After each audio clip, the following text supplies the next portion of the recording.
Happy Easter. Okay, so today our main course is going to be, we've been eating healthy and trying to eat right.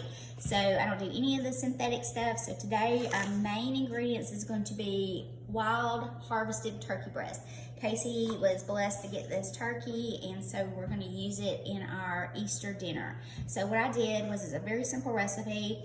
I cut up some red and purple cabbage. Some people call it red, some people call it purple. We call it purple. Purple cabbage.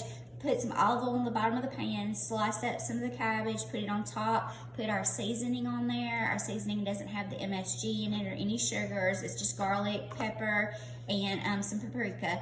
Place that on the top, and then we sliced our turkey breast up, put butter on top of that, added some more seasoning, and then we also placed some more purple cabbage on top with some chicken broth and some more butter.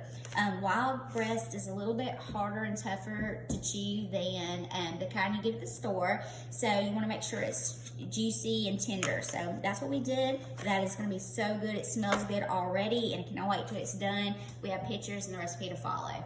Have a happy Easter.